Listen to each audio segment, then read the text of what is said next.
Assalamualaikum warahmatullahi wabarakatuh. Halo teman-teman, jumpa lagi di channel Sahabat Medis.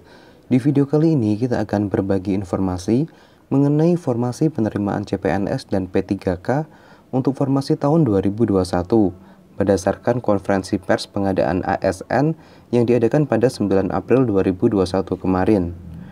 Oke, langsung saja kita masuk ke poin-poin pentingnya saja ya. Berikut ini adalah jabatan dengan alokasi penempatan kebutuhan terbanyak untuk tahun 2021 pada pemerintahan pusat. Yang pertama adalah dosen, kemudian penjaga tahanan, penyuluh KB, analis perkara peradilan, pemeriksa, perawat, analis hukum pertanahan, jaksa, dokter, statisi, pranata komputer, pranata barang bukti, pengawas farmasi dan makanan, penyuluh perikanan, dan perencanaan. Kemudian untuk jabatan dengan alokasi penempatan terbanyak pada pemerintahan provinsi terdiri dari yang pertama adalah jabatan guru, yaitu guru BK, guru TIK, guru matematika, seni budaya, dan bahasa Indonesia. Kemudian jabatan tenaga kesehatan terdiri dari perawat, dokter, asisten apoteker, perekam medis, dan apoteker. Untuk jabatan teknis terdiri dari pranata komputer, polisi kehutanan, pengawas benih tanaman, pengelola keuangan, pengelola barang dan jasa. Kemudian untuk jabatan dengan alokasi penempatan kebutuhan terbanyak tahun 2021 pada pemerintahan kabupaten terdiri dari jabatan guru yang meliputi guru kelas, guru penjaskes, guru BK, guru TIK, dan guru seni budaya. Untuk jabatan tenaga kesehatan terdiri dari perawat, bidan, dokter, apoteker, dan pranata laboratorium kesehatan. Lalu untuk jabatan teknis terdiri dari penyuluh pertanian, auditor, pengelola pengadaan barang dan jasa, pengelola keuangan, verifikator keuangan.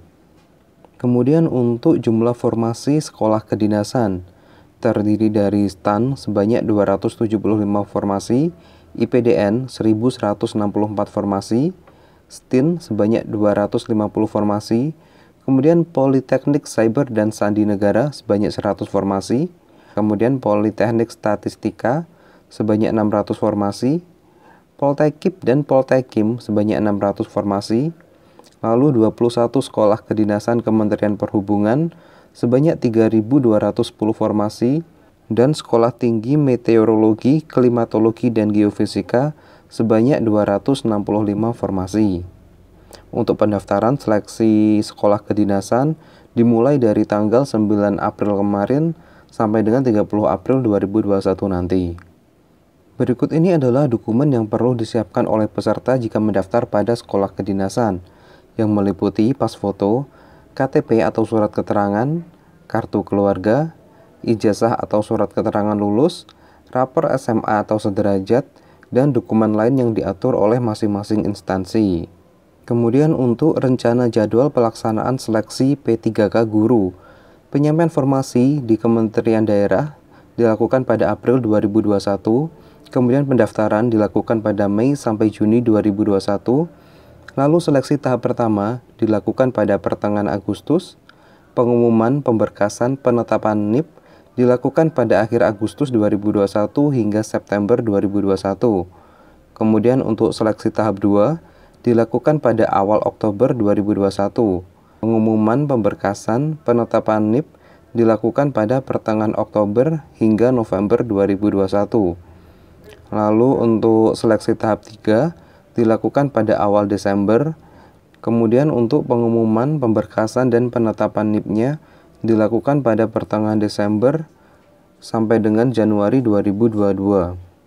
Dokumen yang perlu disiapkan oleh peserta seleksi guru P3K meliputi pas foto, KTP, kartu keluarga, ijazah, dan persyaratan lain yang diatur kemudian. Kemudian kita masuk di pengadaan PNS dan P3K non-guru tahun 2021. Rencana penetapan kebutuhan untuk 56 kementerian atau lembaga, ini untuk instansi pusat, sebanyak 61.129 formasi. Kemudian untuk 30 pemerintah provinsi sebanyak 10.787 formasi, dan untuk 435 pemerintah kabupaten atau kota sebanyak 94.990 formasi. Berikut ini adalah ketentuan umum seleksi CPNS tahun 2021. Yang pertama, setiap warga negara Indonesia dapat melamar menjadi CPNS dengan batas usia paling rendah 18 tahun dan paling tinggi 35 tahun pada saat melamar.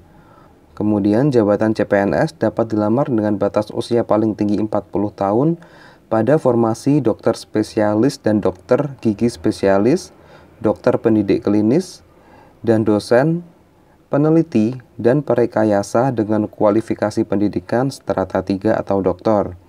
Kemudian pelamar tidak pernah dipidana dengan pidana penjara 2 tahun atau lebih.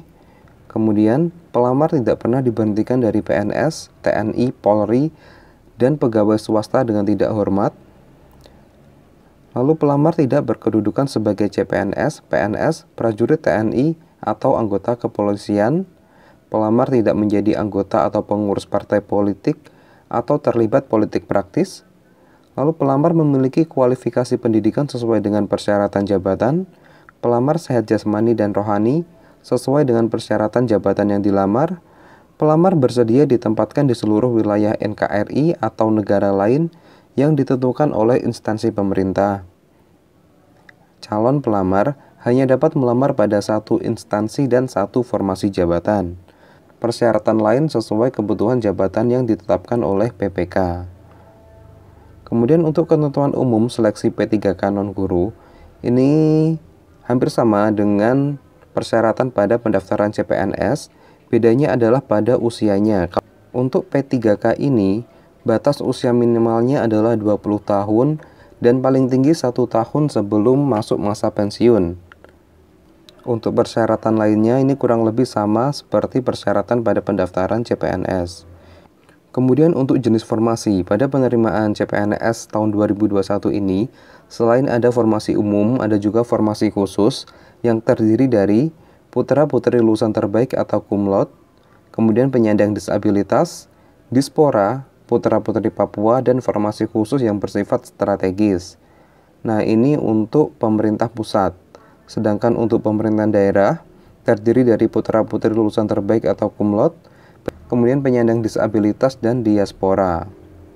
Untuk keterangan lebih lanjut terkait formasi khusus ini, nanti teman-teman bisa baca sendiri ya.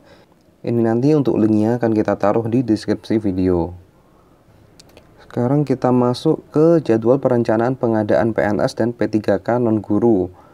Penyampaian formasi dilakukan pada bulan April 2021, kemudian pendaftaran dilakukan pada Mei hingga Juni 2021. Untuk pendaftaran ini bersamaan dengan pendaftaran P3K guru ya. Kemudian seleksi dilakukan pada bulan Juli hingga Oktober 2021. Ini sudah meliputi seleksi administrasi, SKD, dan SKB. Kemudian pengumuman kelulusan dilakukan pada bulan November 2021 dan pemberkasan dan penetapan NIP dilakukan pada bulan November hingga Januari 2022. Oke, sementara cukup sekian ya untuk video kali ini. Semoga video ini bisa bermanfaat. Wassalamualaikum warahmatullahi wabarakatuh dan sampai jumpa di video berikutnya.